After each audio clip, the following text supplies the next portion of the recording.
Hello and welcome to another pregame show. What's going on? Matt O'Leary alongside Connor Long of Jets X Factor. Connor, what's going on, my friend? How are you? Matt, doing well. Christmas just 3 days away. Same for everyone who's celebrating Hanukkah. Kicks off night of Christmas, really. So holidays coming up. Hopefully the Jets can give us again something exciting, a good game. I know last week fans are overreacting a bit because you beat the Jaguars in a toilet bowl game, but this is a big test for the Jets. Obviously eliminated from playoff contention, but if you get the young guys to go out and play well, I'm looking for another great game out of Olu Braylon Allen, he's playing today. Looking forward to see what he can do. So I think it's going to be an interesting game for the young guys, and that's who I'm really honing in on and hoping can go out and shine today. Absolutely. I looked at last week as a game that I thought the Jets would go out there and win, and they did. It was a fun game. They scored a lot of points. Both teams scored a lot of points in that game. And honestly, Connor, I think we see a similar path today. Yes. Looking at the Sean McVay run Rams team offensively, I think they are built to put up points on this Jets defense that's really struggled at points this year. And then from an offensive perspective, I mean, the last 2 weeks, I think Aaron Rodgers has played his best football with the Jets. Just looking at how the offense has performed, I think they have the potential to put up, 24 plus points in this game. So I like the overs in this one. Give me Yes. all the touchdowns and all the points today. Yeah, I think it's going to be a very high scoring game. It's going to be interesting for the Rams. It's a very cold day at MetLife Stadium. I think it's 19 degrees and then winds gusting up to 20 miles per hour. So the Rams, obviously, they have one of the league's weaker rushing attacks this season, but their passing game is just elusive. You have Cooper Kupp, you have Puka Nacua, Tyler Higbee will be playing today. So I think if the Jets want to come out and get a win in what I think will be a shootout today, I think they need to apply a ton of pressure on Matthew Stafford because when he's under pressure, he struggles. I think the Rams haven't allowed many sacks this season. Yeah, they've allowed 28 sacks in 14 games, which is one of the lowest in the league this season. So get to Stafford, apply pressure, and really contain that passing attack. So I wanted to pull up, I know it's early in here, but I wanted to pull up Yeah, Gator's comment for because I think sure. it's really appropriate for going into this game, saying, let's hope for a huge day from our offense, beat the next two playoff bound teams, and show the league we are no joke, even though we are a total joke. LFG. So that was kind of where I wanted to bring this conversation, Connor, Yeah. is talking about like, does it mean anything if you're able to beat the Rams today? Let's say they're 3-point underdogs at home, and then beat the Buffalo Bills, who clearly look like one of the best teams in the league. I think it means a lot because if this team is able to win out and go 7-10, it's crazy to think of that because this team is going to need to win out to match the record of the past 2 seasons the Jets had with Zach Wilson at the helm, which is just crazy to think without Devontae Adams, without Mike Williams, who was this hyped up free agent signing, without Tyron Smith, who was supposed to be an All Pro this season. So I think it means a lot, especially if the young pieces go out and play well. It's one thing if Hassan Reddick gets 2 sacks, and it's one thing if Jalen Mills gets an interception, and then it's a whole other thing if Braylon Allen rushes for 2 touchdowns, Sauce Gardner gets another interception for the second week in a row. I think there's a difference between balancing the production from the young guys and also the veterans who are not going to be here in a few weeks. So I'm rooting for wins. I always have. So I think it will mean a lot if you go out and win with the young guys. That's the key, the young guys. I don't think it'll matter much if you go out and make a statement with veterans who are not going to be here in a few weeks. And you're also, Aaron Rodgers is playing for his future with the team and quite frankly, his future in the NFL. And you go ahead, put something together here. You play gritty football. That'll show something to some head coaching candidates that, hey, there's talent. And once they're able to lock in, they're able to play gritty football. This team has potential.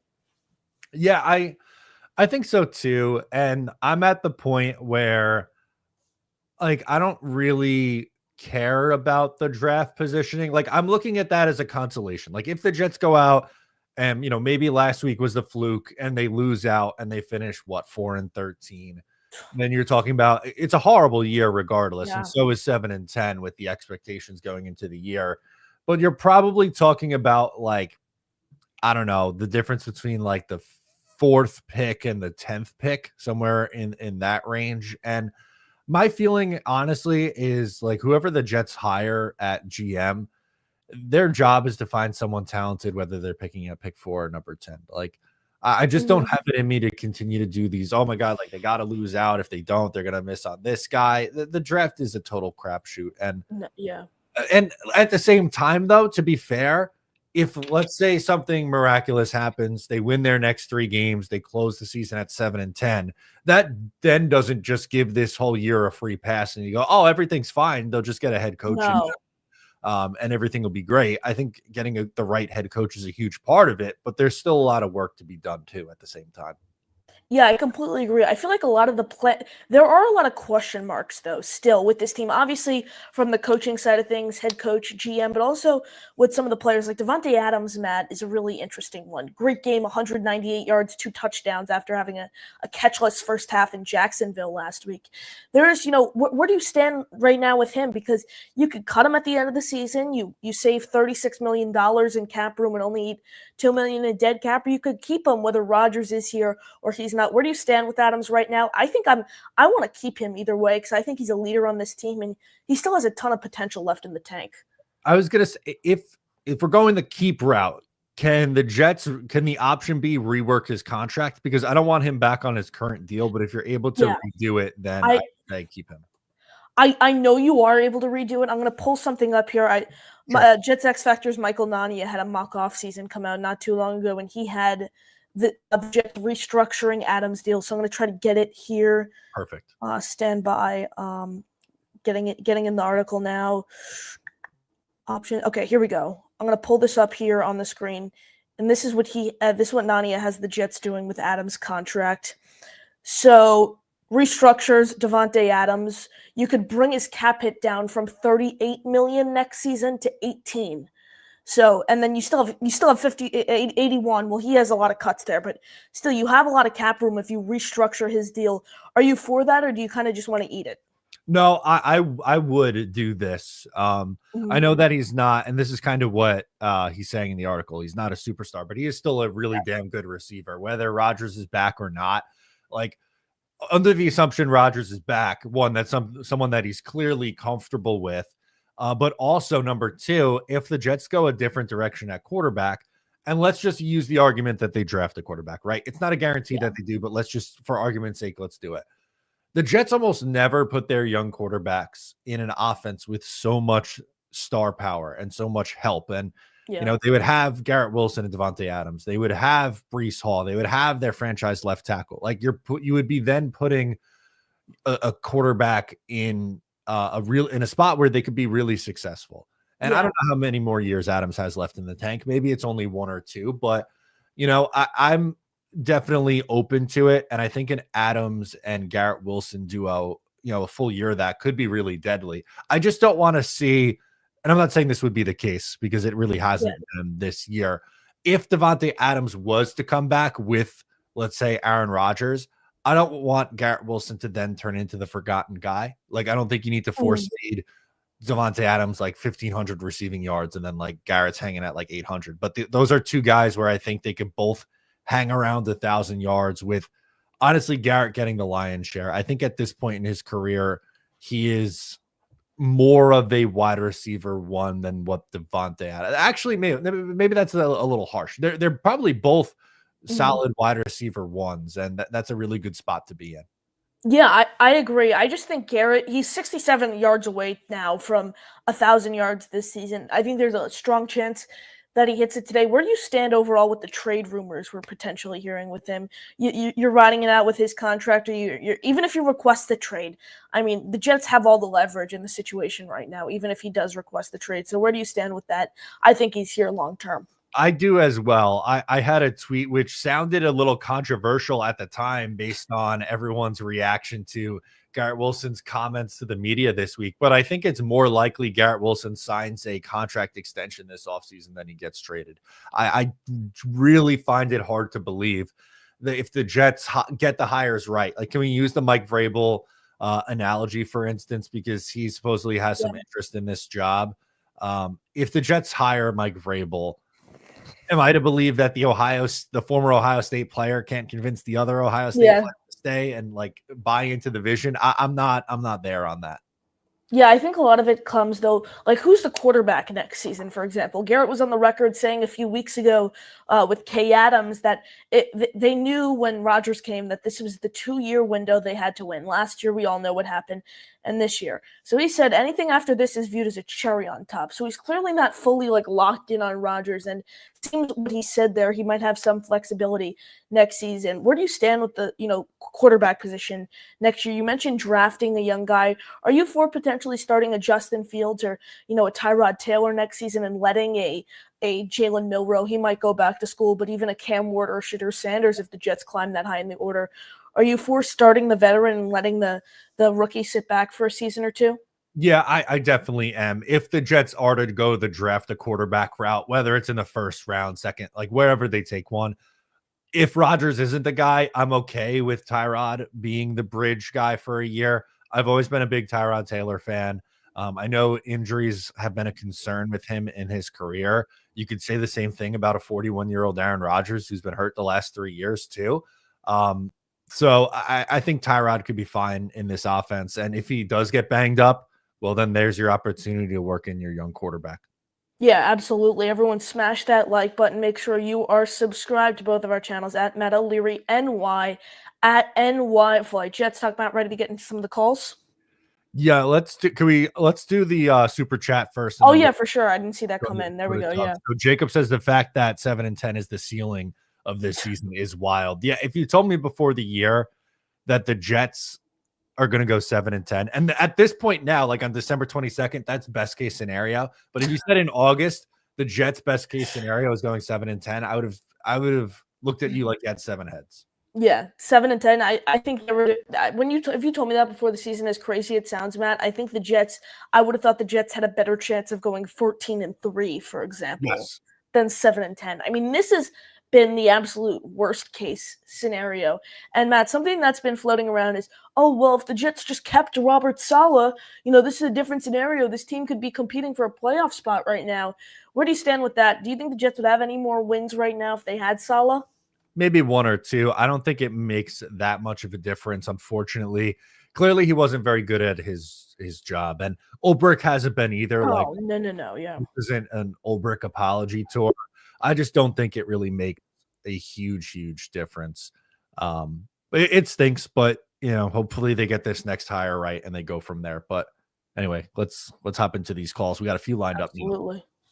Let's do it. Let's go out to our guy Doug on the couch who's joining us here. Doug, what's going on? Living the dream. What else could be better than being a Jets fan, right? Look at this. You are ready for the cold weather today, wrapped under a blanket. I'm staying in my girlfriend's apartment right now, and it's freezing in here. I had to turn the radiator on, but it is freezing cold in here. So I am bundled up. It is very effing cold. So that's why I'm bundled up. But I'm back on the couch, so positives. Right? Good. Yes, not on the bed. I mean, guys, we're getting closer to the D-Day that Doug co-hosted episode. 2 weeks. 2 weeks. It's gonna be epic. What are we going to talk about? The season's going to be over. Who cares? But yeah. Excuse me. I think the Jets will cover the spread today. But I agree with you guys. You were saying in the little before the show started, because I'm always the first one here. I believe that it's going to be a shootout again. I believe it. Okay. I agree with that. The Rams don't really travel that well, especially to the East Coast. Like you've seen a lot of the games, like they don't travel that well to the East Coast. So, yeah, going to be a shootout. Football, yay! I mean, I'm never gonna go into a season excited again. I just can't. I don't think I can have any expectations for the Jets the rest of my life. They gotta prove it. Connor, you're 13. You don't get it. You haven't even seen the good. You haven't even seen the good of us. Nope. You don't get it.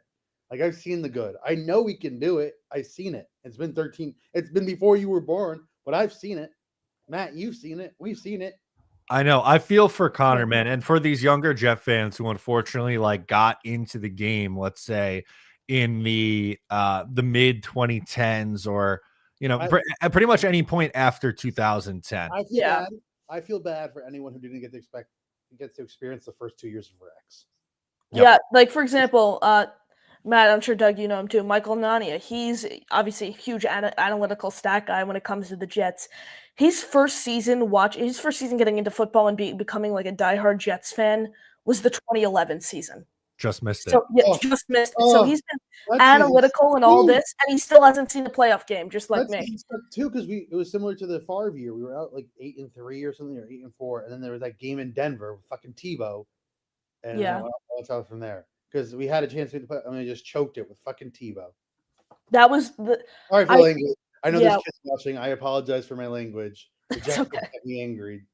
Connor, you're a kid. I know there's a kid hosting the show. Excuse me. But yeah, no. I feel bad for Jets fans who haven't seen the playoffs ever. It was fun. Man, I know you're a little younger than me, but do you remember like 04 and 06 at all? I remember the Steelers, Doug Bryant missing the kick against the Steelers. It was a gimme. They would have won, and then they would have played the who did they play? They would have played Patriots, right? Yeah, it was a championship game. And then 06, I don't remember. I know he just got murdered by the Pats, but that was rough. But it was fun to that year. There were no expectations going into that season. They were very surprised, 10-6. I can't tell you that. Was that 2015? Yeah, you're talking about? No, 2006. Oh, 2006. Okay. Way before you even have thought, Connor. Yeah, Mangini's first year. Great. Yeah. My favorite draft. Oh, and then Mangini just fell off right after that. Boom. One good season, down the drain. It's not even close, though. The 09-10, the 2010 season, 10-11 with 11 playoffs is by far my favorite season ever as a Jets fan. Because the way we beat, I'm in a family of Patriots fans. So when we beat the Patriots, I was convinced we were going to the Super Bowl. Convinced. I thought, we had already beat the Steelers earlier that year. It's a good matchup. We got them. We beat them at Pittsburgh, too. It's like, we got it. We can do this. Then we come out the first half like crap. Second half, they're going. And then they pass it on fourth down. And if it wasn't for that fourth down, and we got the ball back, I know you were going to score. And the Packers, we had played earlier that year. We lost like 9-3 or 9-6. I think we would have beaten the Packers a second time.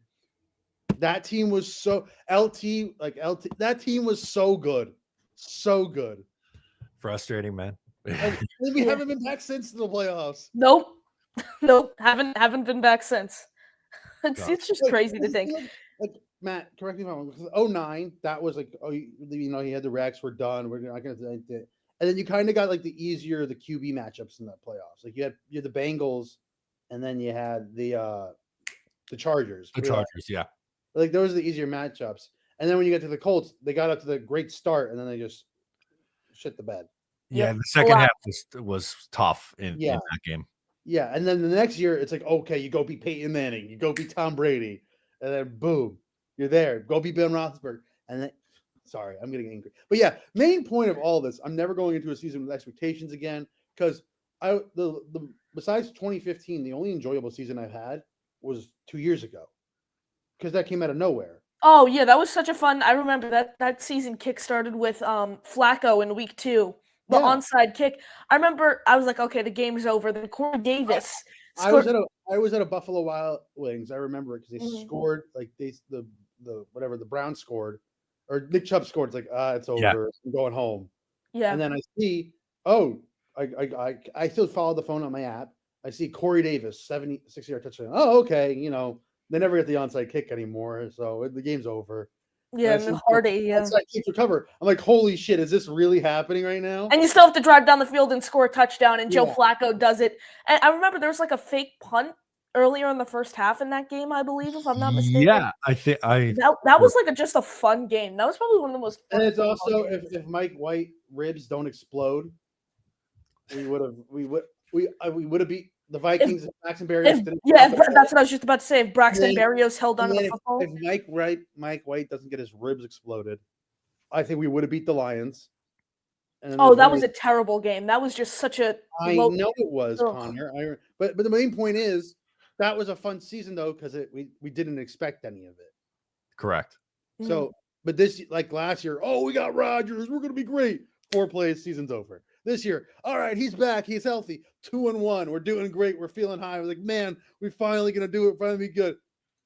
Everything goes downhill after that. Season ends in Denver. No, at home against Denver. Enjoy anything. And also, like all the New York sports teams besides the Knicks suck right now because the Yankees and Mets are in the offseason. I thought each have a good offseason. The Yankees have pivoted well since losing Soto. Obviously, the Mets getting Soto. The Rangers and Islanders suck right now. Yeah, they're They a mess. suck. Who cares about the Devils? They're in New Jersey. Yeah. But there's nothing good about being a New York sports fan right now, unless you're a Knicks fan. And I don't really like basketball. I'm with you. It's tough. It's a tough time to be a New York sports fan. Baseball will save us. I'm convinced Jets fans were terrible people in past lives. Because what did we do to deserve this? Were you Pol Pot in your past life and just like murdered everyone in Cambodia? Possibly, because like you said, I don't know what we possibly did to deserve this outcome. It's not fair. And Boston sports fans get everything that they ever wanted. Oh yeah. And I live in Boston, so like it's not fair. Yeah. And like literally all the Boston teams are rival to some New York teams. You have the Jets pad. So yeah, the Yankees have been good, the Rangers have been good, and I did get my college team win a national championship in hockey. So I've seen some championships, but I would sincerely, I told you guys, I would go blind for 2 years if that meant the Jets could win the Super Bowl. You said you'd go to the parade, though. You'd have to go to the parade. No, I said the day after the parade, I wake up, I'm blind. 2 years, and be like, 2 years, Doug, you can't see. It would be worth it. So you wouldn't be able to watch the Jets for 2 years. I could hear about it. Okay. I could hear about them. I would figure out what it's like to be blind. You know, good learning abilities. My other senses would become stronger. And then again, I would get to see the Jets win a Super Bowl. Yeah. Worth it. Worth it. Sorry, that just gets me to ranting and reminiscing. I apologize. I think the Jets will cover the spread. I agree with you. Take the over. Who cares if we win or lose? I just want it to be enjoyable. I feel like that's what everyone's at. Would you agree? Agreed. Absolutely. I think the Jets defense, I just think the passing attack for the Rams is just going to be on all day. I think there's going to be a ton of deep touchdowns from them today. And this is just a tease of what you might get in 2 weeks. Ho, ho, ho. It's going to be fun. Looking forward to it, Doug. Enjoy the game, my friend. You guys have a good one. Enjoy the game. You too. Great stuff. Let's keep it rolling. James is up next. James, what's going on? How are you? What's going on, guys? What's up, Matt? Hey, Connor, how you doing? I'm doing well, James. How are you? Besides, the Jets sucking this year and me getting a divorce, I am A-okay. All right. Here's 25 being your year, bud. Yep, definitely, man. I'm just hoping for a good game today. I expect a shootout today. I want Aaron Rodgers back. I mean, there's no quarterbacks out there. I don't like the quarterbacks in the draft. But I want to ask Matt this scenario. Sure. What if Mike Vrabel is the head coach, and let's say the head coach of Cleveland shakes free and he becomes an offensive coordinator? How exciting would you be for that? If that's a possibility, you think that's a possibility? I would be thrilled. I would if Stefanski gets fired, which I don't think he does. I think he'd be a head coach. I think someone would hire him as a head coach. But if you're telling me I could get Vrabel as the head coach and Stefanski as the offensive coordinator, I don't know if there's a better scenario than that. No. Yeah. Definitely. I agree. Even if Stefanski gets fired, he's going to get a head coaching job somewhere else. I think the Chicago job could be interesting for someone like him who's an offensive mind. He could work with Caleb because, remember, Stefanski had success in Cleveland with that crazy Deshaun Watson contract, and he was still able to find out a way to have some success. So I could see him maybe the problem with the Jets right now and why I think an offensive guru like Stefanski wouldn't take the Jets job even as a head coach is because he doesn't know who the team's quarterback is going to be next season. And I could see him, rather taking a job even in, Jacksonville, where you still have Trevor Lawrence to work with. He's on a crazy deal, but he's still young. He has potential. Or Chicago, where you have a guy like, Caleb Williams. A name to watch, I think, though, James, who could be exciting for offensive coordinator, is Anthony Lynn. He's the running back coach and the run game coordinator for the Commanders right now. He was the Chargers head coach for 4 seasons. He's an interesting name to watch as a potential coordinator next season. Okay. What about Cliff Kingsbury? My brother been mentioning Cliff Kingsbury. I'm like, I don't know. I'm a fan of Kingsbury. Connor loves him. Connor might be the Kingsbury #1 fan here on this. Yeah, I'm the president of the Cliff Kingsbury fan club, James. I like him because Connor, so what makes you think like Cliff Kingsbury can handle the circus of New York / New Jersey? Well, to be honest, To be fair, he served as a backup quarterback for the Jets for one season. Didn't get any playing time, but he spent a season in the New York market as a player. He has head coaching experience. He went 28-37 his first run as a head coach.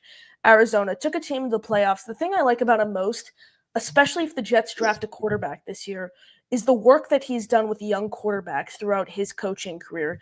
The way he worked with Patrick Mahomes a ton during his college days, helped develop Kyler Murray. Now you look what the instrumental things he's accomplished with Washington and Jaden Daniels in their offense, and going from 4-13 last season to the ability to clinch playoff berth today with a win in Philly. So I really like what he does, his work with developing quarterbacks. But if the Jets are going to go the veteran route this season, use an Aaron Rodgers, a Tyrod Taylor, a Justin Fields as a bridge quarterback, I'm going to stay away from him. I like him if you're going to bring in young blood at the quarterback position.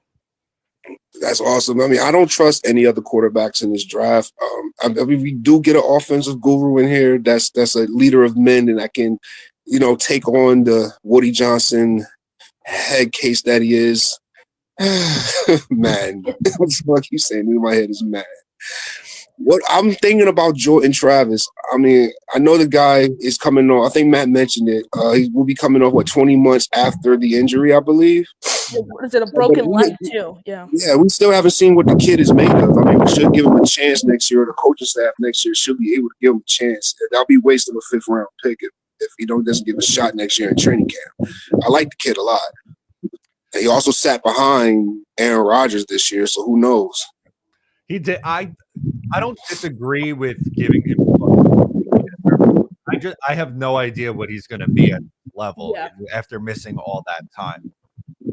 Yeah, I'm with Matt on this one 1,000%. What I've been saying recently is people obviously turn their attention to Travis, as they should, James. I mean, he's a ton of success in college. If he didn't break his leg, he would have been a 2nd or 3rd round pick. He eventually fell to the Jets in the 5th round. I really liked him in the pre-draft evaluation process. My mentality with him is he's obviously coming off this gruesome injury. Give him a shot in, obviously, training camp. Play him a lot during the preseason, but I think the mentality we should be focusing on right now as Jet fans is we should not expect anything out of Jordan Travis. We should anticipate that he does not play a snap in the NFL based on his injury, and anything that we get from him is a complete bonus. I think that's the way I'm looking at the Jordan Travis situation, just given his production in college paired with the gruesome injury that he suffered. I think anything that you get out of him at the NFL level is a bonus. I don't think you could rely on him maybe as a backup quarterback in this league, but 1,000% not as a starter next season. Awesome. I got one more thing, Matt and Connor. What's Ahmad Gardner we're getting today? Are we going to get soft Gardner, or Sauce is finally going to show up today? I think I think he rides the momentum of getting his first pick of the year last week. I'm thinking we get a good Sauce Gardner game this week. At least that's what I'm hoping. I hope so too, guys. I hope so too. It's getting cold out. It's cold out here in Jersey. I'm in Newark, so it's freezing out here. But good. Happy holidays to you guys, and of course, go Jets. You too. Thank Thanks, you, James. Great stuff. Love that. Good call as always from our guy James. And now to our favorite Chiefs fan who always checks in on us, King Jamie the Mad, riding high after a Chiefs W yesterday. What's going on? Yeah, King. Yeah, I was pretty happy, guys. Hey, I just wanted to say, James, don't listen to what Doug said. New Jersey's actually pretty cool. I've gone there quite a few times, and I like you guys. So, I want to give a shout out to Rich in the chat. That's one of the most loyal, faithful Jets fans I've seen in probably the last 6 years, and I've been watching you guys. Yeah. So, Rich, keep up that faith, buddy. So, I think everybody in the NFC West, the circus that it is. Those teams should all be better, but everybody loses this week except for the Cardinals. That's my crazy take for the day.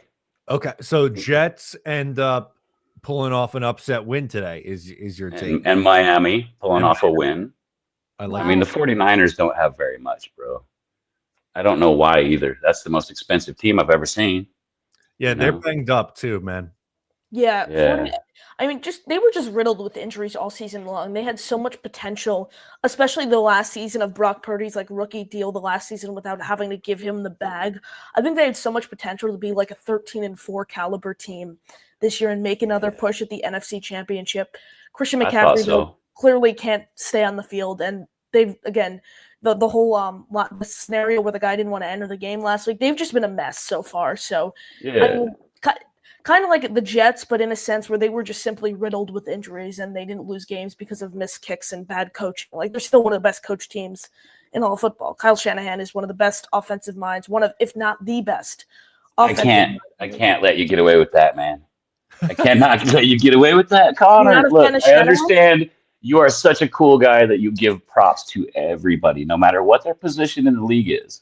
But Kyle Shanahan still uses his daddy's plays, and he screws them up. He's using his daddy's playbook. And who played against his daddy for decades?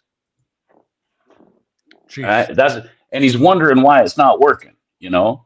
Okay, Kyle messed up in the Super Bowl, blamed it on his DC. Well, right? Yeah, he messes up and blames somebody and fires them every time. He's never once taken the blame. And I've seen coaches go, oh, yeah, it was a bad game plan. I could have prepared better, and actually take it. But Shanahan doesn't have that inside him. That's not a winner. No, that's a me. I would never want Shanahan to be my coach, bro. Ever. Matt, but I tell you what, I liked what you said about Anthony Lynn coming in. That guy's a genius, dude. Yeah. He wouldn't pass the buck. I don't think he'd be a good I don't think he would be like a great head coach. But I'd take him as an offensive coordinator any day. Absolutely. Yeah. Especially if you get an offensive mind in, so he could work with the offense, but not have, the full responsibility to call offensive plays at the same time. Yeah. Yeah, for sure, man. I mean, Kingsley too. Sorry. You're good. Sorry. Yeah, Kingsbury. I mean, I got Kingsley on my team, so it clicks, Yeah. But yeah, I really think that the guys that say they want to tank, they don't understand that if you get the good coaches in there, you can take anybody and make it all the way. Anybody. And if you can't, one fancy rookie is not going to fix your problem, So tanking is just it blows my mind that people think about that, because I've been watching the Chiefs take the last pick every stinking year, for 6 years now, even last, second to last, whatever it is, and we're using those rookies, and most of them are on the field right now in this 14-1 season. Mm-hmm. You got to have the coaches, man. If you get that head office in there, you get one guy to quit playing freaking Madden and trying to figure out who's the best on the field because of a video game.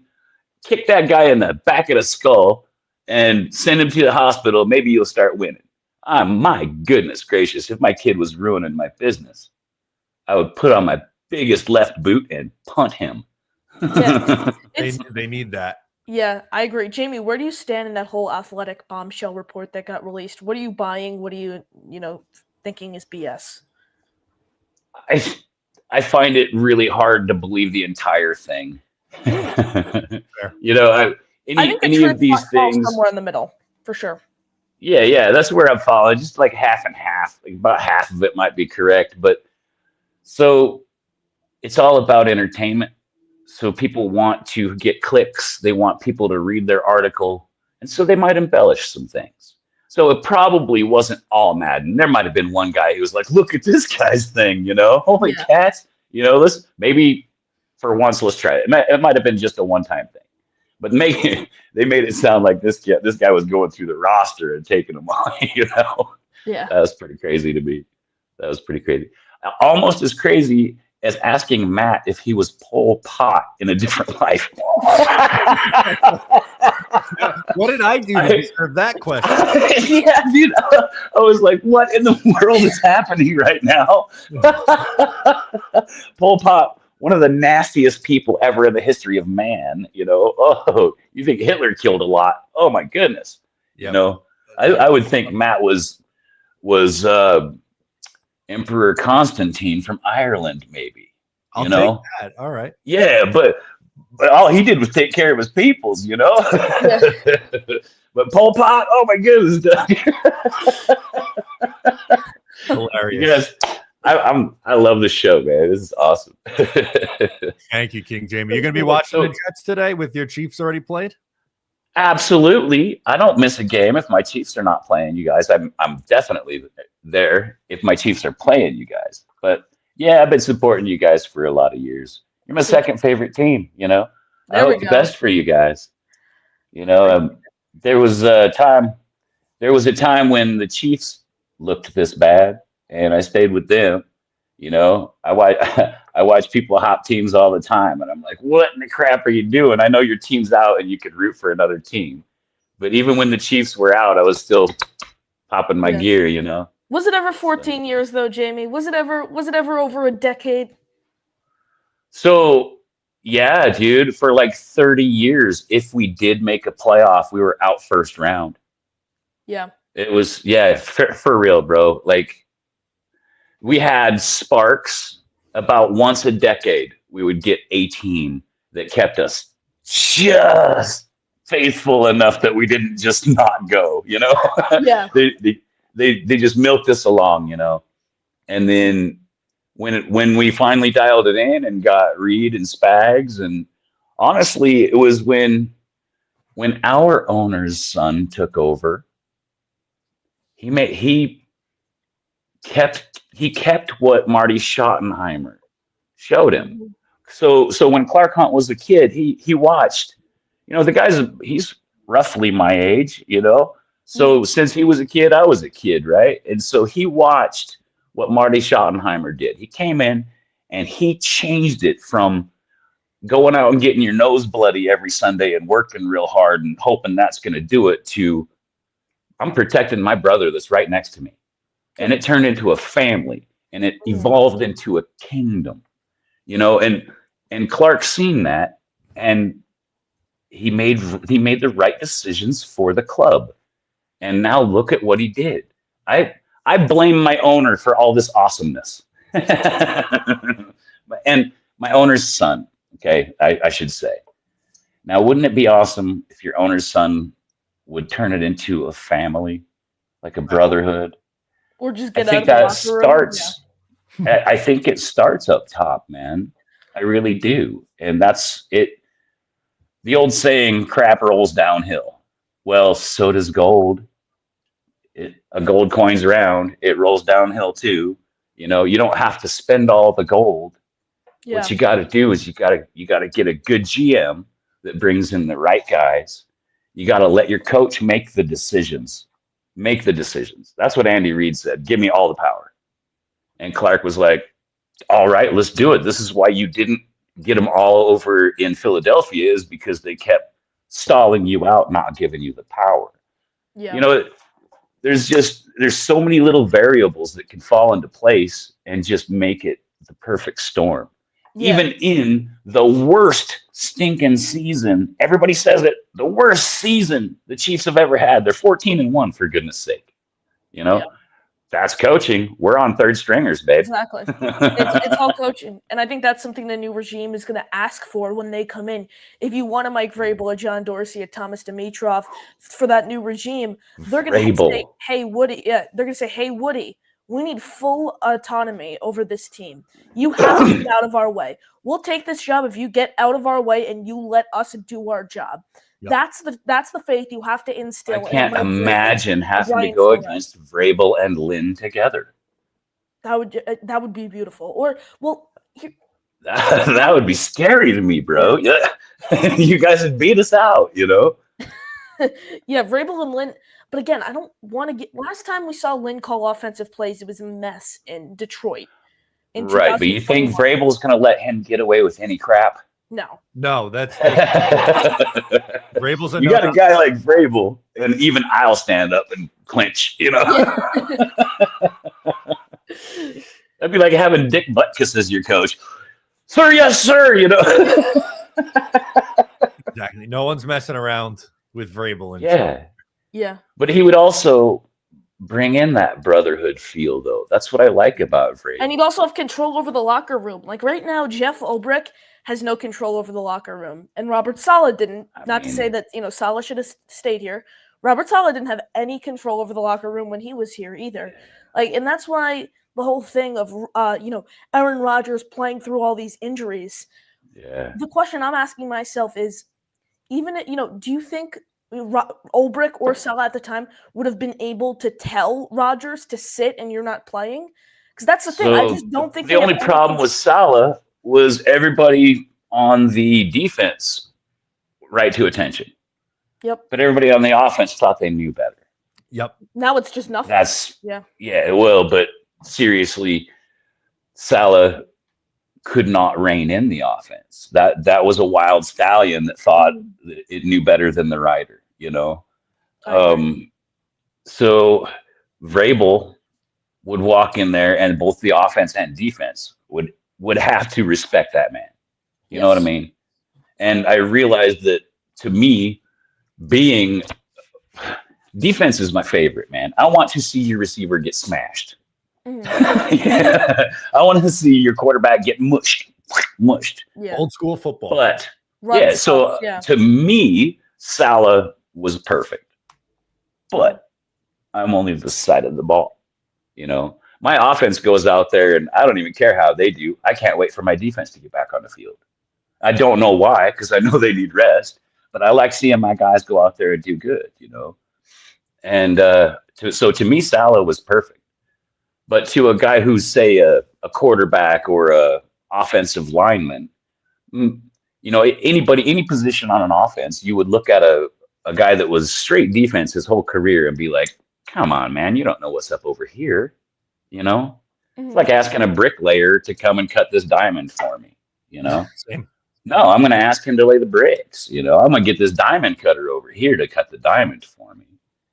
So I guess that's the way I kind of look at it. So that's why I think if you guys are lucky enough to get Vrabel, and I mean, that's what I'm calling it, is lucky, because that guy, if Andy Reid retires, I might want him. I think he's the best available guy, and that's who I'm. The best available. Exactly. And he's one that can contend with Harbaugh's. And once Andy Reid retires, Harbaugh's are going to be taking over the AFC, boys. No matter how old that guy looks, and that mouth breather over there in the Chargers, boy, his team really respects him. Yeah, they know. And he's a genius, and he's been to the big shows. So Harbaugh's are scary, and Lamar having his peak years. Like his peak year, I would say, was the 2019, 2020. Yep. And then this year, I mean, he's right back to his peak. I think this is the best season of his career, because the one knock against him was inconsistency from like an accuracy standpoint as a passer. Right. That was the one knock against his game entering this season. Now all right, but I look back at his 2019, 2020, because he had 1,200 rushing yards. He only had 2 more interceptions than he does now. Yep. Yeah. I'm just like, this is just information on the top of my head from what I'm trying to remember. I can't believe I'm remembering this correctly. But Lamar is just an animal, dude. That kid is at his pinnacle. And my goodness, he's got a Derrick Henry. So Harbaugh knows what he's doing. He knows what pieces to bring in. Both Harbaughs do. I mean, look at what the one guy just did at the Chargers. He's got him in the playoffs right now. Yep. And all they got to do is just keep on trying to get them W's, and they're in. And that's his first year in the league. The Chargers sucked butt last year, man. And I mean, I respect the crap out of the Chargers. It's probably my other team in the AFC West that I just kind of enjoy watching them play. That's like me with the Bills, I feel like. Like, I don't like the Bills. I don't want them to win, but they're fun to watch. It's the enemy, but gosh, it's sure is fun to watch them, Yeah. So, yeah, I don't know, man. I think if you guys got Vrabel, you'll be able to contend for years against the Harbaughs.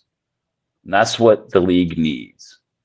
I think the Bills probably need to get rid of a defensive coordinator. Boy. They're letting people put 40 burgers on them. That's not going to hang in the playoffs, baby. Because if you think that the Detroit Lions are going to score 40 points against the Chiefs, you're up in the night. My defense will pound them into the ground.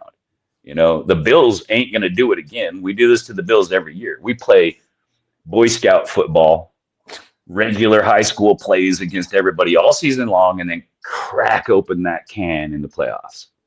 And honestly, we've seen everybody's top game because everybody tries to beat us with their A game. Mm-hmm. So my rookies are ready, and they're mostly rookies. We got Hollywood Brown back. I don't think anybody's going to be scoring no 40 points on us in the playoffs, but I think they will against the Bills.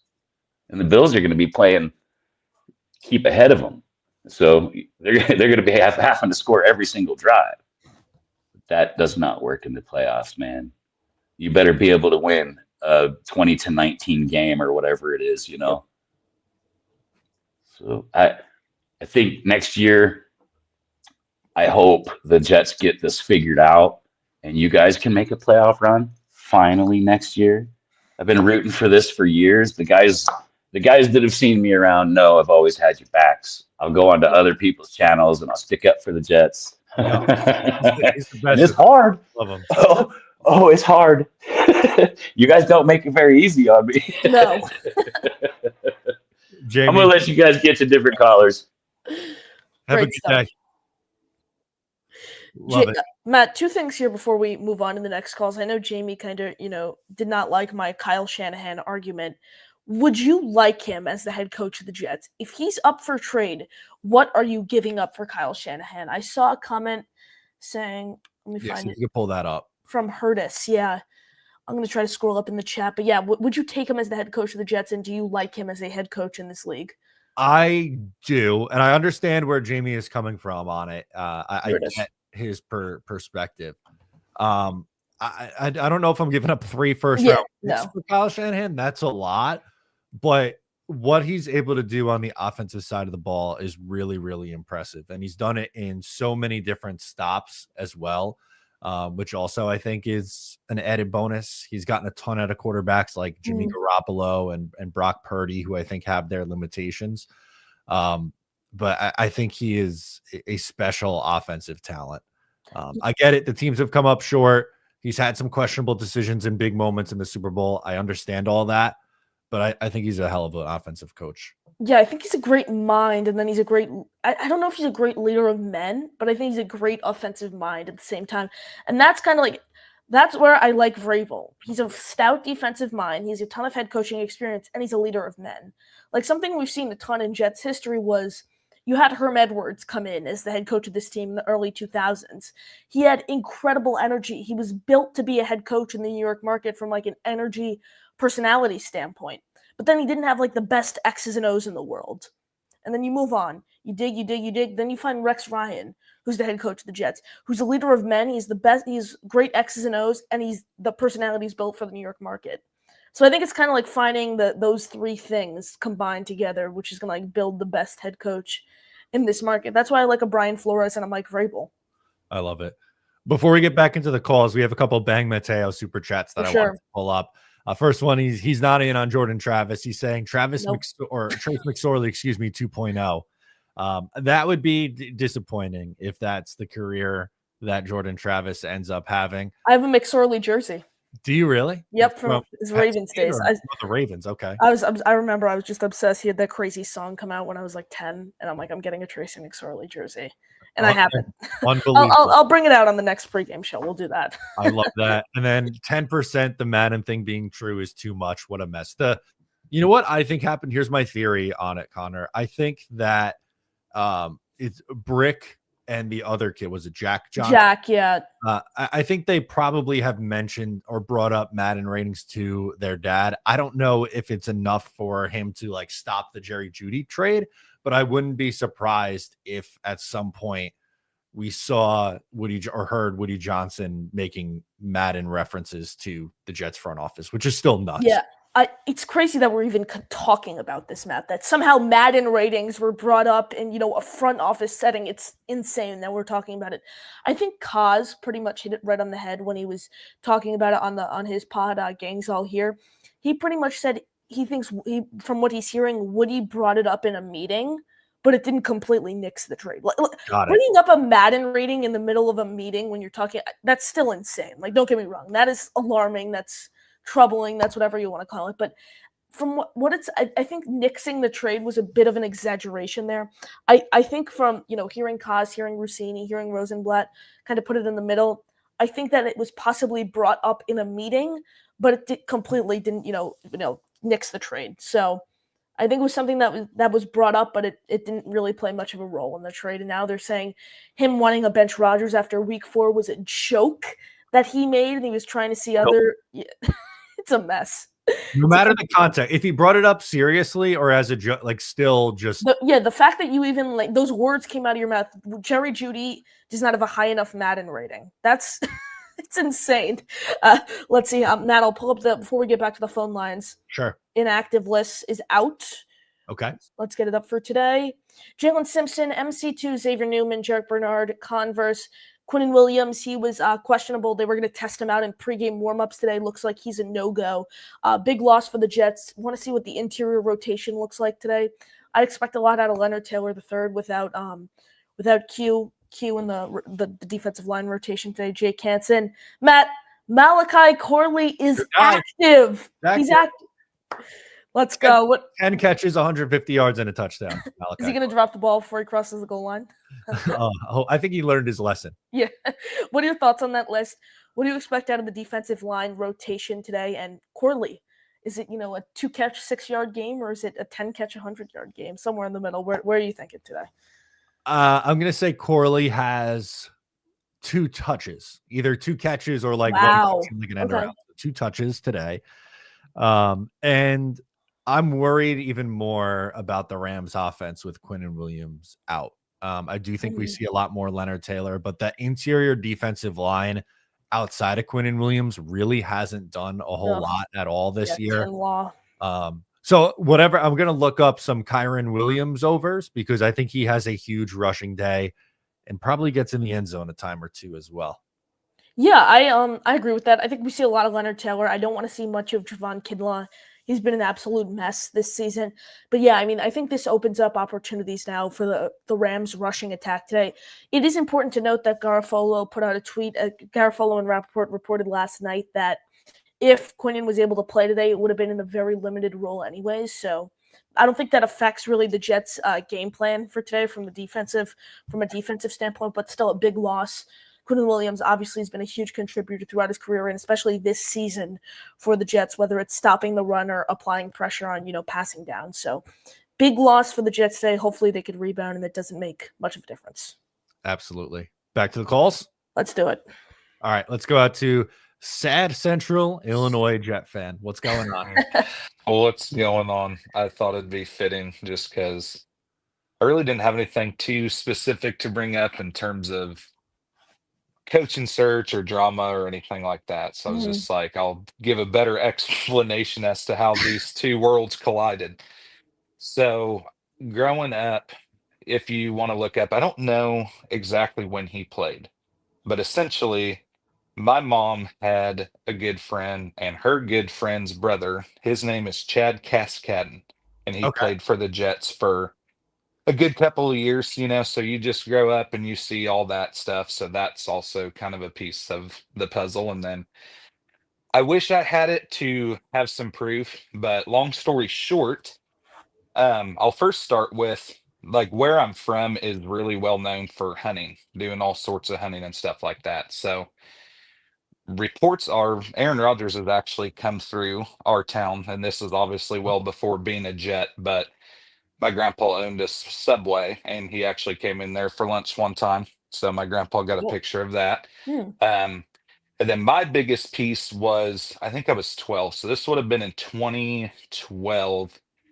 So Favre would have been a couple years retired. And long story short, my stepdad owned some hunting property and all that.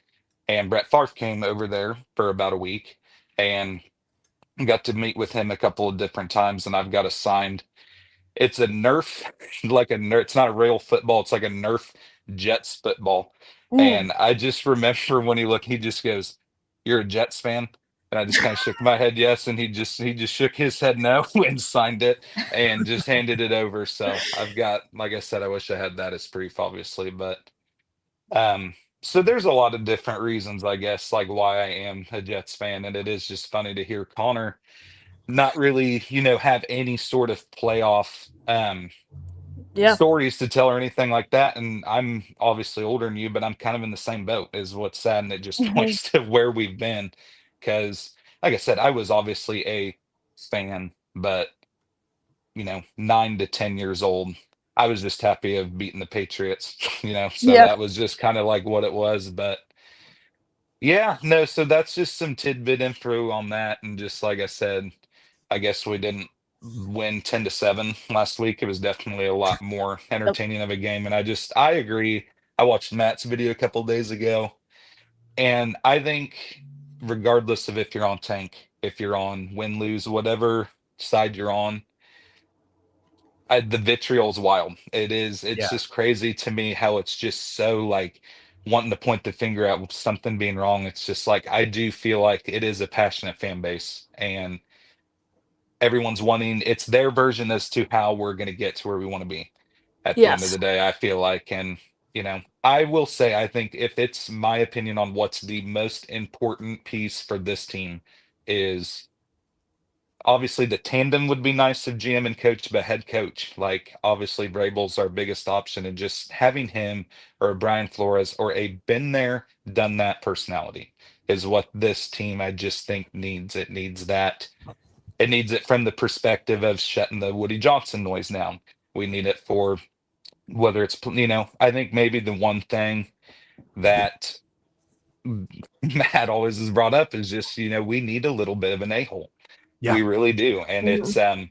it may not be everyone's cup of tea in the media part of it, but just for the terms of building up the team, I would love getting him in these doors for sure. But if I were to ask, if it's not Vrabel, where are you two at currently on what your dream one pick would be besides Vrabel?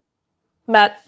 I would say Brian Flores because I put him in the similar boat of a hole with Mike Vrabel, and also too, I think Flores could pull Josh McCown with him, the quarterback coach. Yes. And That's a good, yeah.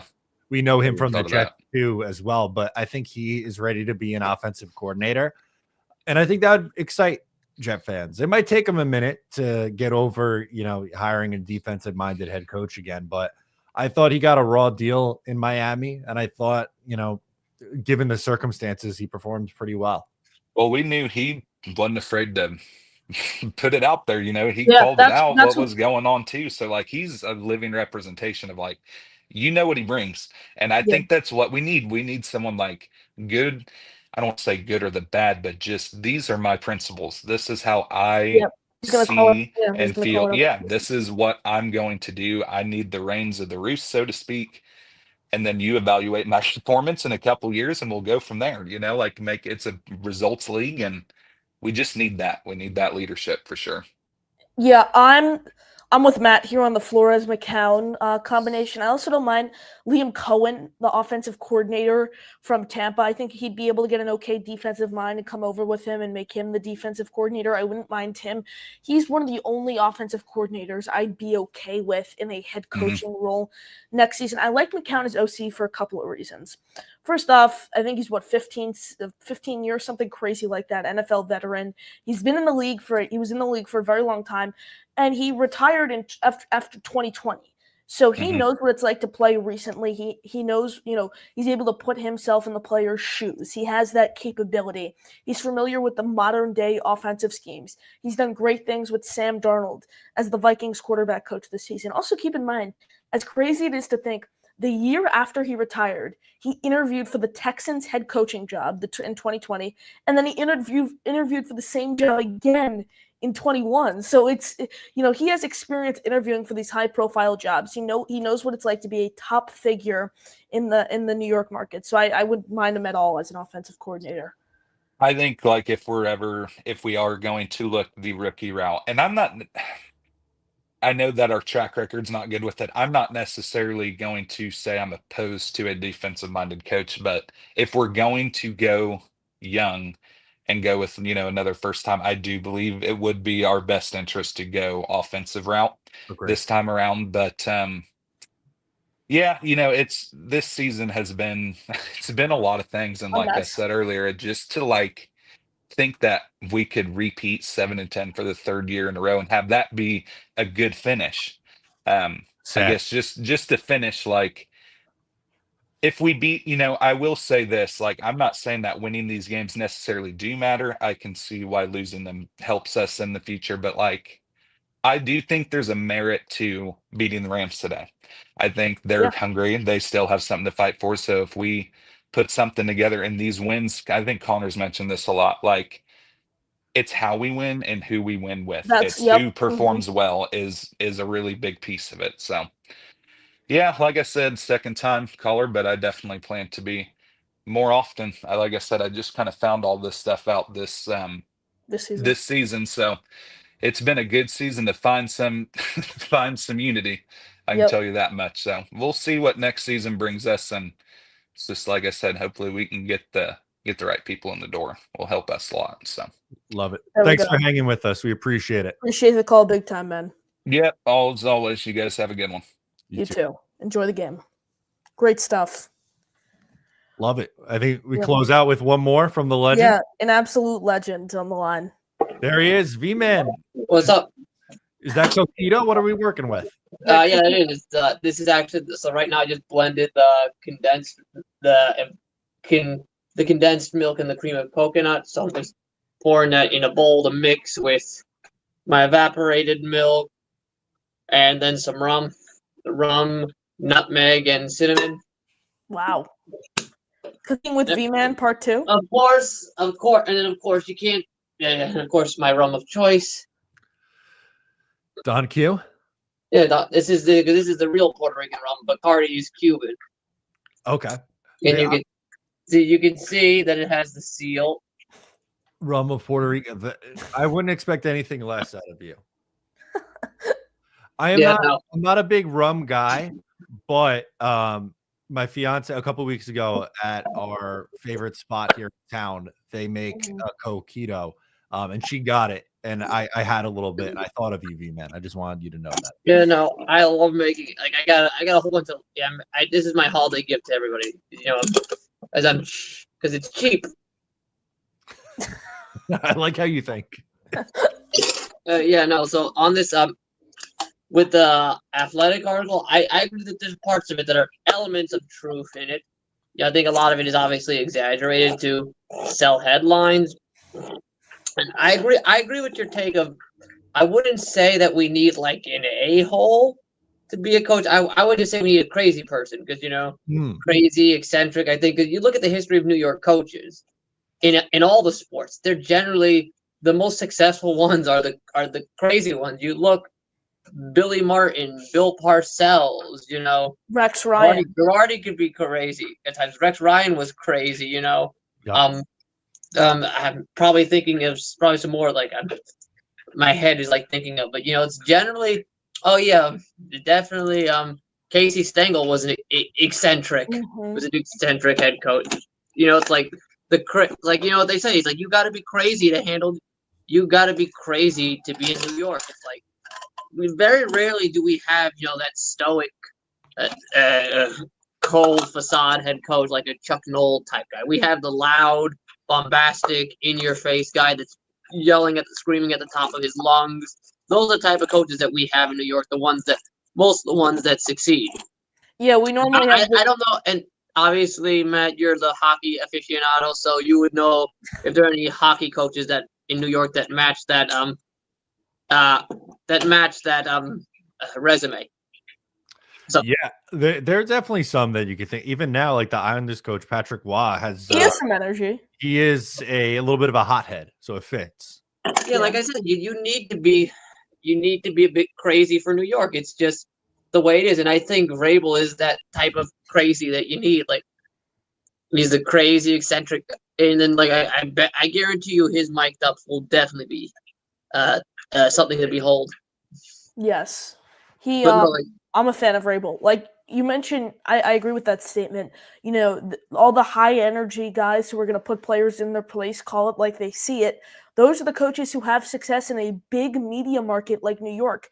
As we've seen from the Jets the past few seasons, whether it's been Salah, it's been Gase, they take shots on these, high profile, hot shot young offensive coordinator. Salah was the defensive coordinator. Gase was a younger offensive coordinator who I still believe did not even deserve the head coach opportunity at the time. I think it's time now you have to value experience. I think that's the right mentality. no, I agree completely. It's like I said, you need that guy. It's like I said, New Yorkers were crazy, so you need that crazy guy Yeah. to handle New York. It's just the way it is. It's just like I said, if you're that's why you see these guys who aren't, because they're crazy, because the media is like, you got to be crazy to handle the media here, because the media is already crazy to begin with. Yeah, 1000%. V-Man, appreciate the call. We're about 54 minutes away from kickoff. You got any predictions for today? Any final score thoughts? I think it's gonna I do think the Jets offense is gonna flex its muscles. I don't know how the defense is gonna be. So who's banged up on defense? No Quinnen. No No, Quinnen. yeah, Quinnen. Without Quinnen, that's it. Yeah, I don't see them. I don't see them putting up much resistance on defense. Just sorry, it's facts is facts, you know. Yep. Without him, yeah, no. So I'm gonna probably say it's a shootout.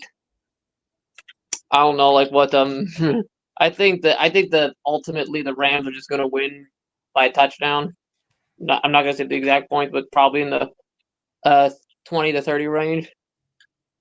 Okay, I can see that. I was gonna say, here's one of the pre-made bottles I did, and you can see the label. Fantastic. Great stuff. Yeah, no. All right, talk to you later. Let's hope we have an entertaining game. There we go. Go Jets. Appreciate the call, V-Man. Love it. As always, great to check in with him. For sure. Yeah. Would we have two more callers left on the line, Matt? You want to power we can run these through. two? Let's go to Indy Jets. He's been waiting. What's going on? Hey guys, I just got off of Madden and I seen that the O'Leary show gained 3 points, so I figure I better call in. It's almost like buying stock. I love it. That's so great. We all the names that we throw out there for coaching. I see it's so underrated that Brian Flores is not really in that top tier yet. And I'm looking at his history of coaching, and you know who it really compares to, almost identical to Bill Belichick.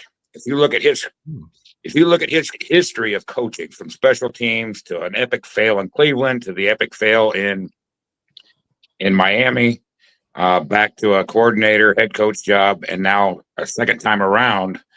Flores is young, but what is he, 43, 44 years old, something like that? Flores, I think he's like 41 or 42. 40. I just pulled it up. He's 43. Okay. Yeah. So he's young. He went through an epic fail like Belichick did, almost at the same age. I'm not trying to say he's going to be Belichick, but I think we're underestimating him. Although I like Vrabel, I think I'm kind of leaning more towards, Brian Flores more. I think he maybe having that super failure that he had, maybe learned more than what Mike did in Tennessee. I don't know. It's just my 2 cents there. Yeah, and he's done a good job. To know what you think. Yeah, he's been the defensive coordinator the last couple of years in Minnesota and has really gotten a lot out of him. And I think you could spin it that he's learned a lot after getting let go in 2021 from Miami. So I wouldn't hate it. I like not at all. I like Flores. He's probably my second option behind Mike Vrabel, honestly. Okay. I do a home run higher too if the Jets were to hire Vrabel. Not Vrabel, excuse me, Flores. Both of them, obviously, I'd view as a home run higher. I just like Vrabel more because obviously he's won the Coach of the Year award. He's taking a team. He's beat Tom Brady and the Patriots before.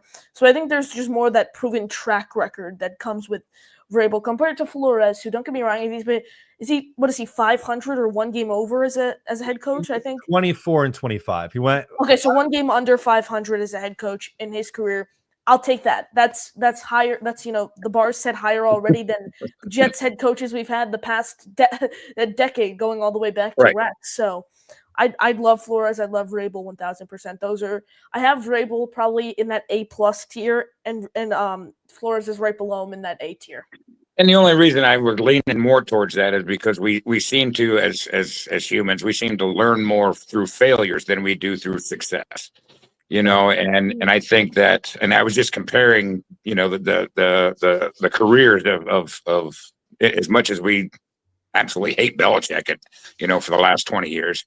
If you were to bring a Flores in and draft it, obviously we're going to be drafting a quarterback in the next year, or I hope so anyway. Is that maybe we'll draft him in the 6th round and he stays and becomes a starter for 20 years. I don't know. It's just a pipe dream. But that's all we can hope for. So I just wanted to see what your guys' take was on leaning towards Flores. Yeah, we like him. We would be, sure. I think, for both Connor and I would be in on Brian Flores. I like that call. 1000%. All right. Great show, guys. Keep it up. Look forward to seeing you next Sunday. Appreciate you, Indy Jets. Love it. Let's go out to our guy, Ricky from New York. Ricky, what's going on, man? How are you? I'm doing good. You guys may not like this call.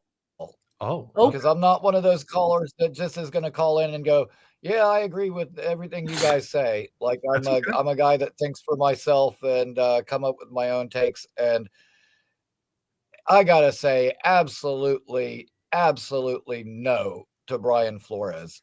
He is an a-hole, but he's the wrong kind of a-hole. Okay. He did not only alienate players, but coaches alike when he was in Miami. Absolutely not. Now, Vrabel, and I don't think we need an a-hole for a coach. I don't think Vrabel's an a-hole at all. What he is no nonsense. He's not going to put up with any BS. He's going to take care of business. However, the more time goes on, and people always say, oh, I don't want a first-time head coach, blah, blah, blah. Well, back in 2017, a couple teams hired first-time head coaches, McVay and Shanahan, and they both turned out pretty good. So first-time head coach isn't a deal breaker for me personally. And it's not so much head coaching experience, but experience overall in the league that I demand that we have at this position. And I'm telling you, man, the more time goes on, the more I am leaning towards Aaron Glenn.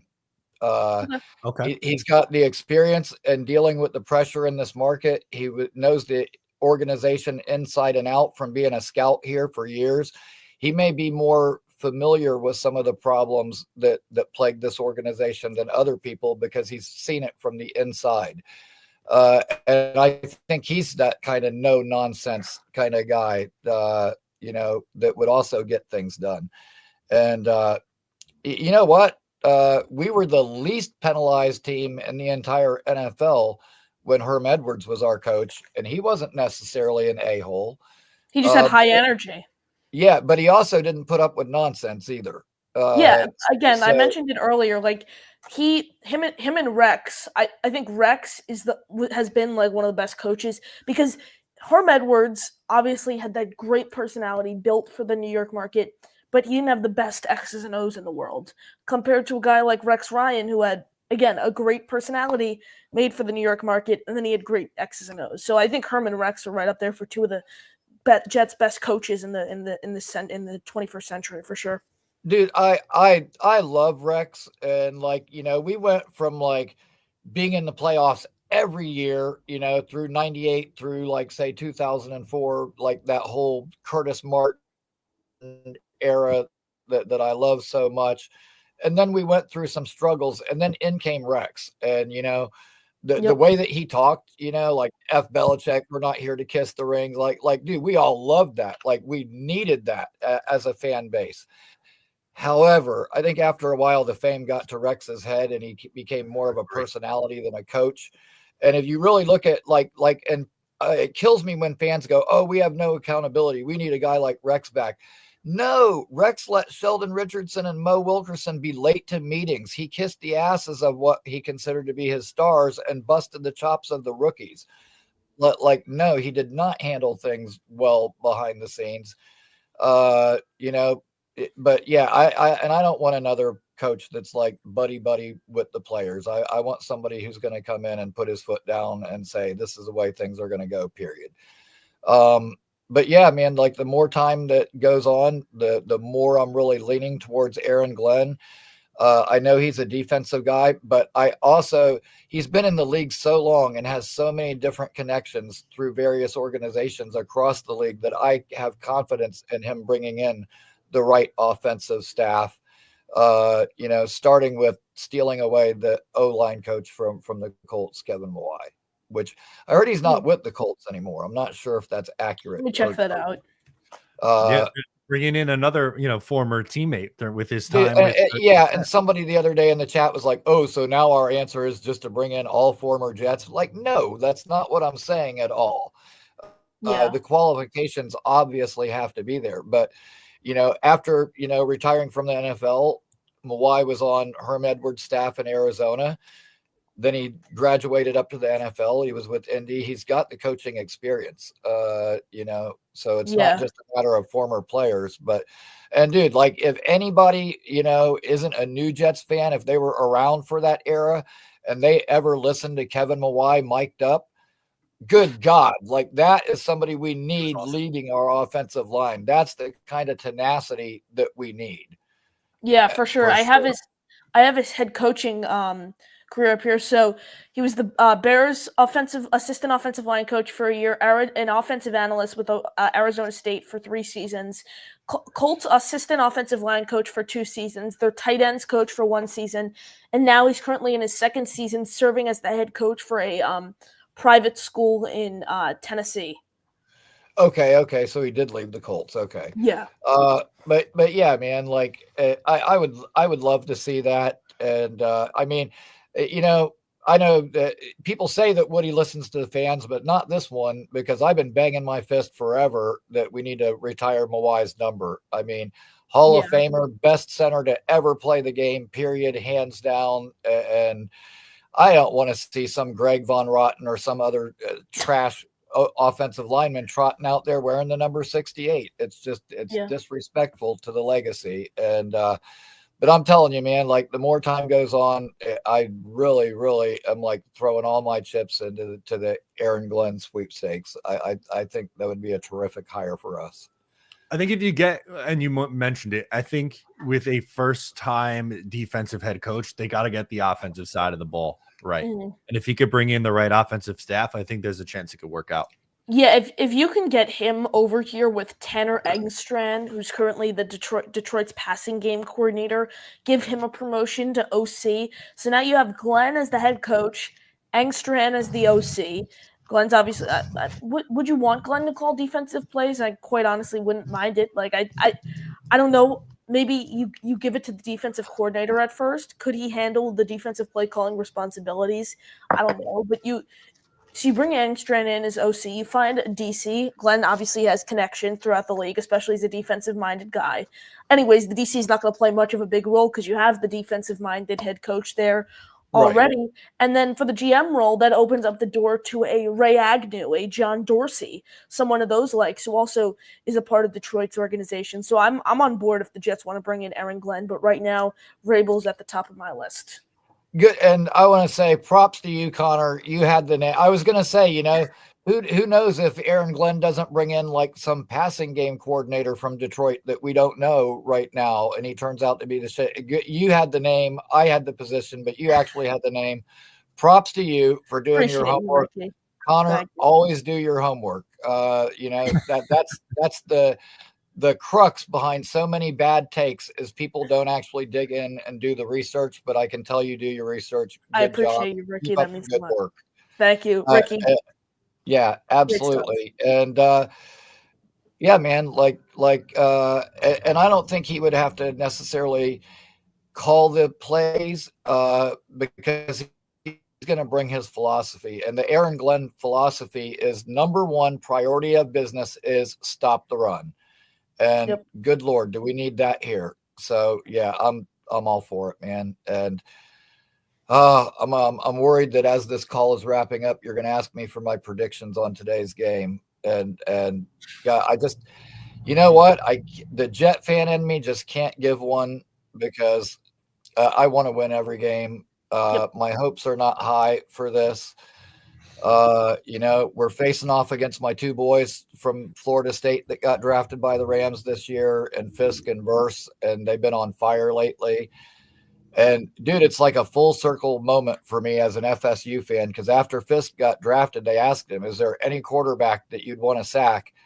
And he said Aaron Rodgers. He's like, are you kidding? That guy's a legend. And so like, I just keep hearing those words over and over in my head and thinking, oh shit, I don't want to see that. I do not want to see that at all. I don't want to see that big old wrecking ball go into our quarterback. Not even once if we can help it. No, yeah. It's gonna be cold too, so it's gonna make it even tougher on Rodgers. I think. I don't know. I think they're gonna rely on the rushing game a little today, especially just given the winds. It's 19 degrees, winds gusting up to 20 miles an hour. Ricky, as an FSU fan, I wanted to get your thoughts on the kicker, Ryan Fitzgerald, I believe is his name. That's my boy. I've been saying for a while now. It's time for his magic part 2. He's been pretty much automatic this season. Thoughts on if the Jets use a day 3 pick on him this year, 6th, 7th, 5th, whatever it is? Dude, I am absolutely for it. I've been saying, I know, most people don't want to draft a kicker, but we're not talking like go in a higher round and take a Mike Nugent. We're talking like a last round pick. Absolutely, man. It's time for Fitz Magic 2.0. Ryan Fitzgerald is my boy. And he was 100% on field goals this past season. And great kid. Like, have you ever seen Nick Shine's kid? Like those two, he looks like he could be his brother. Really? Yes, he looks like Nick Jr. Big time. He does. He looks like a young kid, but he's a real good kid. And like you said, automatic as a kicker. Like I would take him hands down, especially considering the issues that we had this year.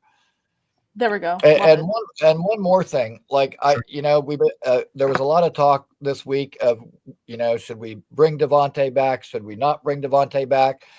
And I was in the camp of bring Devontae back, but then there's this part of me, like in the back of my mind, I went, yeah, but you know what? It would be kind of nice to like maybe bring in a T. Higgins to put next to Garrett. But then I really thought about it, and I was like, T. Higgins gets banged up. He misses a few games a year. Devontae's not getting older. Why bring in either of those when maybe we could draft the next Adams or the next T. Higgins? McMillan. And so I've kind of totally shifted gears. Man, if you want to watch some fun film, watch the highlights and the film breakdown of Savion Williams, the wide receiver from TCU. Dude, Okay. He also had 300 and something rushing yards and 6 touchdowns. They kind of use him like Cordarrelle Patterson. And somebody told me the other day, oh, well, we've got Corley that can do those same things. Corley is not 6'5", 225 pounds and can truck over guys. Okay. No. Yeah. Savion Williams is a freak, dude. And if we get a good offensive minded coach in here, oh my God, the fun we could have with a player like that. So now I'm going with the youth movement. But for sure. That's my last thought. But yeah, man, like, Sikkim and those guys are kind of the ones that turned me on to Savion, listening to some of their summer scouting and their wide receiver rankings. And breaking down his film is probably the most fun I've had in a while. So that's a good watch. But thanks, guys. Have a great day. And go Jets. Appreciate the stuff, Ricky. Great call, as always. Matt, we're what now? About 35 minutes. 35 minutes now. Officially away from kickoff. Gonna wrap it up here. Final score prediction for today's game. I know we are very, very close from like a score standpoint, which we spoke about earlier. I have it 35-27 Rams. I think we have a high scoring game. I think it'll be tight most of the way, but Rams pull away in the fourth quarter a little bit. 33-27 Rams is my score prediction. So we're literally just 2 points apart. So we're very close. high-scoring game. I think the passing attack for LA is going to be on, and now with Quinnen Williams out, that opens up a huge opportunity for Kyron Williams to just, have them pound the rock right up the middle. I think the Jets lose a tough game at home, but against a really solid Rams team, I believe, in an offense with a ton of firepower. But Matt, that'll do it for us. Another pregame show in the books. Any final thoughts? Nope. Excited to watch this one today and a couple more pregame lives before we call it a 2024 season. Yeah, it's crazy to think after today. Now, we only have 2 more pregame shows left. The last one will be featuring guest host Doug on the couch, Doug on the bed, wherever he is in 2 weeks. But that'll do it for us. Really appreciate the support. Smash the like button. Make sure you are subscribed to both of our channels at Matt O'Leary, NY at NY Flight Jets Talk. For Matt O'Leary, I'm Connor Long signing off, and we will see you next week on the next pregame edition. JTS, Jets, Jets, Jets.